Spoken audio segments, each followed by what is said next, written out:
அதி தீவிரமான Y+ பாதுகாப்பையும் மீறி நடிகர் சல்மான் கான் அவர்களோட வீட்டுல துப்பாக்கி சூடு நடத்தப்பட்டிருக்கிறது பெரும் பரபரப்பையும் அதிர்ச்சியையும் ஏற்படுத்தியிருக்கு.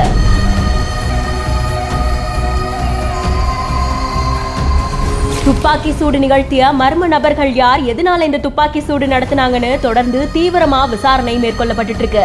பாலிவுட்ல டாப் ஹீரோக்கள்ல ஒருத்தரா வலம் வந்துட்டு இருக்கிற சல்மான் கான் அவர்களுக்கு மும்பைல பாந்திரால ஒரு வீடு இருக்கு. இங்கதான் அதிகாலை 4:55 மணி போல 2 மர்ம நபர்கள் இருசக்கர வாகனத்துல வந்து துப்பாக்கி சூடு நிகழ்த்தியதா சொல்லப்படுது. கண்ணிமைக்கும் நேரத்துல வீட்டோட சுவர்ல துப்பாக்கியால சுட்டுட்டு வாகனத்திலேயே பறந்து சென்றதாகவும் சொல்லப்படுது. நல்ல வேளையா இந்த துப்பாக்கி சூடுனால யாருக்கும் எந்தவித பாதிப்பும் ஏற்படலன்னு சொல்லப்படுது. இந்த தகவல் தெரிஞ்ச உடனே குற்றப்பிரிவு போலீசார் உடனடியா சம்பவ இடத்துக்கு விரைந்து வந்திருக்காங்க. ஃபாரன்சிக் டிபார்ட்மெண்டோட உதவியோட துப்பாக்கி குண்டுகள் துளைத்த சுவர் ஆய்வு செய்யப்பட்டிருக்கு. அது மட்டும் இல்லாம அந்த மர்ம நபர்கள் யாருன்னு கண்டுபிடிக்கிறதுக்காக வீட்டுக்கு முன்னாடி பொருத்தப்பட்டிருந்த கண்காணிப்பு கேமராவும் ஆய்வு செய்யப்பட்டு இருக்கு. சல்மான் கான் அவர்கள் 1998ல ராஜஸ்தானுக்கு ஷூட்டிங் போகும்போது அங்க அபூர்வ வகையான மான் ஒன்றை வேட்டையாடியதா குற்றச்சாட்டு எழுந்தது. இதுக்கு மன்னிப்பு கேட்கணும்னு லாரன்ஸ் பிஸ்னே அவர்கள் கோரியிருந்தாங்க. அது மட்டும் இல்லாம டெல்லி சிறையில இருக்கிற இவங்க பலமுறை சல்மான் கான் அவர்களுக்கு கொலை மிரட்டல் விடுத்ததாகவும் சொல்லப்படுது. இதனால சல்மான் கான் அவர்களுக்கு 24 மணி நேரமும் அதிதீவிர பாதுகாப்பு கொடுக்கக்கூடிய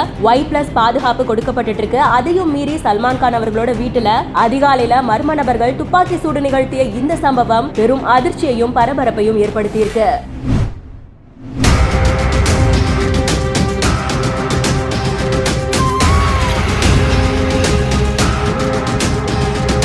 தன்னோட அக்கா கிட்ட தவறா நடந்துகிட்டதா சொல்லி விசாரணைக்கு வந்த நபரை தம்பி தாக்குனதுல அந்த நபர் காவல் நிலைய வாசல்லையே உயிரிழந்த சம்பவம் பெரும் பரபரப்பை ஏற்படுத்தியிருக்கு.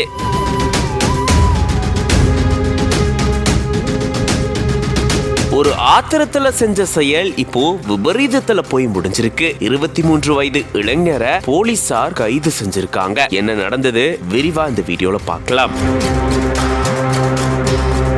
திருவள்ளூர் அடுத்திருக்கக்கூடிய அன்னதாசன் நகரை சேர்ந்தவர் 46 வயதான ராபர்ட். இவரு காக்கலூர்ல இருக்கக்கூடிய ஒரு தனியார் இன்சூரன்ஸ் நிறுவனத்துல வேலை செஞ்சுட்டு வந்திருக்காரு. அதே கட்டிடத்துல இன்னொரு நிறுவனத்துல பெண்ணும் வேலை செஞ்சுட்டு வராங்க. சம்பவத்தப்போ லிப்ட்ல வந்துட்டு இருக்கும் போது அதே லிப்ட்ல ராபர்ட் இருந்ததாகவும் அப்போ லிப்ட்ல ராபர்ட் தப்பா நடந்துகிட்டதாகவும் கூறப்படுது. தம்பியான 23 வயதான மௌலி அப்படின்றவரு ராபர்ட்டை தாக்குனதா கூறப்படுது. ஏற்கனவே ராபர்ட்டுக்கு முதுகு தண்டுல அறுவை சிகிச்சை செஞ்சதால இவரு தாக்குனதுல ராபர்ட் சம்பவ இடத்திலேயே உயிரிழந்துட்டாராம். உடனடியா போலீசார் மௌலிய கைது செஞ்சு இப்போ இது தொடர்பான விசாரணையை நடத்திட்டு வராங்க. தன்னுடைய அக்கா கிட்ட தப்பா நடந்துகிட்டாரு அப்படின்ற ஆத்திரத்துல தம்பி இந்த நபரை தாக்குனதுல எதிர்பாராத விதமா அந்த நபர் உயிரிழந்திருக்கிறது பெரும் பரபரப்பை ஏற்படுத்தியிருக்கு. ஆத்திரத்துல செஞ்ச செயல் பெரும் விபரீதத்துல வந்து முடிஞ்சிருக்கு.